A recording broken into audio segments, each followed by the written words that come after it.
Hello दोस्तों, नमस्कार। मैं निखिल चंद्रवंशी स्वागत करता हूं आपका अपने यूट्यूब चैनल में।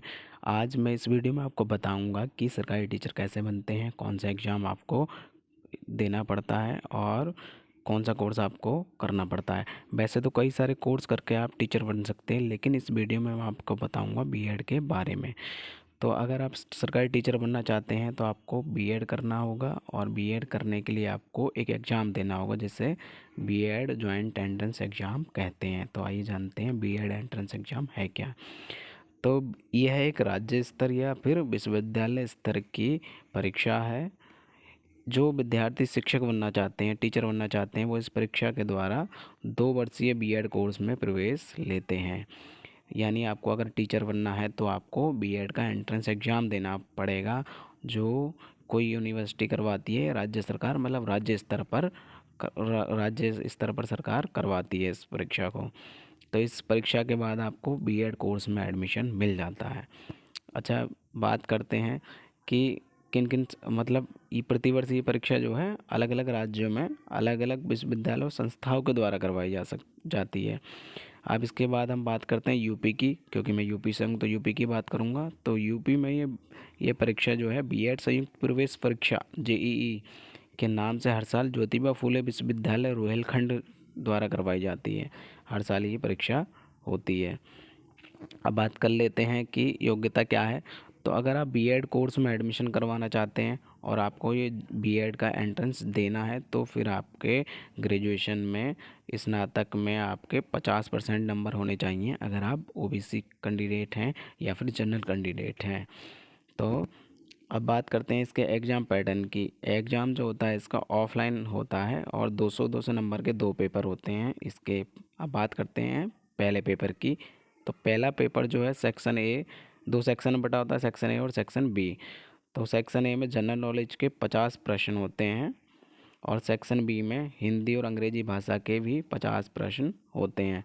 कुल प्रश्न पूछे जाते हैं 200, और आपका एक प्रश्न 2 नंबर का होता है। तो टोटल मार्क्स जो है आपके 200 नंबर का पेपर हो जाता है पहला पेपर। नेगेटिव मार्किंग 1/3 की होती है, यानी 3 क्वेश्चन गलत करने पर आपका एक सही क्वेश्चन कट जाएगा। इसके लिए आपको समय मिलता है 2 घंटे। तो पहला पेपर हो गया आपका 200 नंबर का, 2 घंटे का। अब बात करते हैं दूसरे पेपर की। थोड़ी देर का 2 घंटे का ब्रेक मिलता है, उसके बाद फिर आपका सेकंड पेपर होता है। सेकंड पेपर में सेक्शन ए और सेक्शन बी, 2 सेक्शन में बटा होता है। तो सेक्शन ए में जनरल एप्टीट्यूड टेस्ट होता है 50 नंबर का, इसमें मैथ और रीजनिंग शामिल होते हैं। अच्छा, दूसरे सेक्शन में होती है सब्जेक्ट एबिलिटी, यानी ग्रेजुएशन में जो आपका सब्जेक्ट होता है उससे रिलेटेड आपसे क्वेश्चंस पूछे जाते हैं। आर्ट है तो आपके पास आपका मैथ और साइंस पूछा जाएगा। आर्ट्स से हो तो आर्ट्स के सब्जेक्ट, और साइंस से हो तो साइंस के सब्जेक्ट आपके पूछे जाएंगे जो ग्रेजुएशन में आपके पास होते हैं। अच्छा, ये कुछ टोटल 100 क्वेश्चंस पूछे जाते हैं और नंबर होते हैं 200। नेगेटिव मार्किंग 1/3 की रहती है, और इस दूसरे पेपर का भी समय 2 घंटे ही रहता है, यानी 200-200 नंबर के 2 पेपर। तो एग्ज़ाम जो है, टोटल एग्ज़ाम होता है 400 नंबर का। 400 नंबर का टोटल ये एग्ज़ाम होता है। इसी नंबर के आधार पर आपकी रैंक बनती है। अब बात कर लेते हैं एडमिशन प्रक्रिया की। रिजल्ट के बाद मार्क्स के आधार पर आपकी रैंक निर्धारित होती है। अच्छे नंबर होते हैं तो, अच्छी रैंक होती है तो आपको सरकारी कॉलेज मिल जाता है, वरना आपको प्राइवेट कॉलेज से आप बीएड कर सकते हैं। अच्छा, एक तो सामान्य रैंक होती है, लेकिन आप एससी या ओबीसी कैंडिडेट हैं तो फिर आपकी कैटेगरी रैंक के आधार पर भी आपको सरकारी कॉलेज मिलता है। अच्छा, रैंक के आधार पर ही रिजल्ट के बाद काउंसलिंग का शेड्यूल जारी किया जाता है। रैंक अच्छी होगी तो अच्छे रैंक वालों को फर्स्ट फर्स्ट काउंसलिंग में ही बुला लेते हैं। अब काउंसलिंग कैसे होती है? काउंसलिंग रैंक के हिसाब से 4 राउंड की काउंसलिंग होती है। अच्छी रैंक है तो पहले पहले काउंसलिंग में आपको बुला लिया जाएगा, फिर दूसरी काउंसलिंग होती है, फिर तीसरी, फिर चौथे राउंड की काउंसलिंग होती है। और इसके बाद इन 4 काउंसलिंग में भी आपने कॉलेज लॉक नहीं किया, इनमें कॉलेज लॉक करना पड़ता है अपनी पसंद से, जिस कॉलेज से आप बीएड करना चाहते हैं। अगर इस 4 राउंड की काउंसलिंग के बाद भी आपने कॉलेज लॉक नहीं किया है, तो फिर आपको एक पूल काउंसलिंग में मौका मिलता है। पूल काउंसलिंग में थोड़े से पैसे जो एक्स्ट्रा लगते हैं, पेनल्टी लगती है। उसके बाद आप पूल काउंसलिंग में कॉलेज चुन सकते हैं। पूल काउंसलिंग के बाद भी कॉलेज की तरफ से डायरेक्ट एडमिशन होते हैं। विश्वविद्यालय बाकायदा इसके लिए गाइडलाइन जारी करता है, तो डायरेक्ट एडमिशन भी बीएड में हो जाता है। इसके बाद हम बात करते हैं काउंसलिंग के दौरान जो है आपको कॉलेज सेलेक्ट करना होता है और काउंसलिंग की फ़ीस आपको कटवानी होती है 5,650 रुपये। ये काउंसलिंग की फ़ीस आपको जमा करनी होती है। अब बात करते हैं कि सरकारी कॉलेज और प्राइवेट कॉलेज में उपलब्ध सीटों के आधार पर जो है आपका सरकारी या प्राइवेट कॉलेज में एडमिशन कंफर्म हो जाता है। अगर सीट होगी प्राइवेट कॉलेज में तो सीट आपको मिल जाएगी, और सरकारी कॉलेज में नंबर आ गया तो फिर सरकारी में ही आपको सरकारी में एडमिशन आपका हो जाएगा। अब बात कर लेते हैं इसकी फ़ीस की। तो यूपी में इसकी फ़ीस है 51,750 रुपये फर्स्ट ईयर की। तो पहले वर्ष आपको 51,750 रुपये जमा करने होते हैं, और सेकंड ईयर की फ़ीस है इसकी 3,000 रुपये। तो इसके बाद आप बात करते हैं कि एंट्रेंस की फ़ीस क्या है। तो यूपी में एंट्रेंस की जो फ़ीस है इसकी जनरल ओबीसी के लिए 1,000 रुपये है, और एससी ओबीसी की सॉरी एससी एसटी के लिए आपके 500 रुपये की फ़ीस लगती है। एप्लीकेशन फॉर्म इसके फरवरी मार्च या अप्रैल में लगभग आ जाते हैं।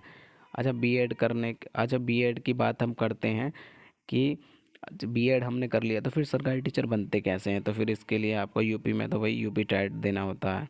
हर राज्य स्तर पर ये टेट क्या है, राज्य स्तर की भी एक परीक्षा है। हर राज्य जो है अपना अपना टेट करवाता है। उसके बाद आप टीचिंग के लिए या तो मेरिट के आधार पर, वरना राज्य अलग अलग राज्य जो है एक परीक्षा और करवाते हैं जिसे सुपर टेट कहते हैं, मेंस। जैसे राजस्थान अपनी एक तो रीट करवाता है पात्रता परीक्षा, और उसके बाद अपना सुपर टेट भी करवाता है, ऐसे ही यूपी में है। अब बात करते हैं कि अगर आप सरकारी नौकरी करते हैं तो सरकारी नौकरी करते हैं या फिर प्राइवेट करते हैं, तो नौकरी के साथ क्या हम बीएड कर सकते हैं। तो जी हाँ, आप नौकरी के साथ बीएड कर सकते हैं, लेकिन डिस्टेंस से कर सकते हैं। आप इग्नू से कर सकते हैं, ओपन यूनिवर्सिटी।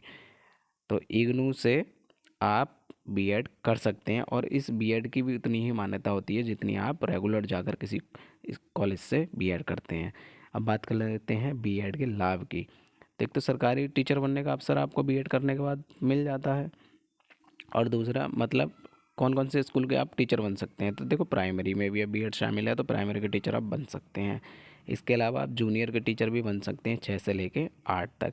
इसके अलावा अलग अलग टाइम पर भर्ती आती रहती है टीजीटी शिक्षक की, तो टीजीटी शिक्षक के लिए भी आप अप्लाई कर सकते हैं।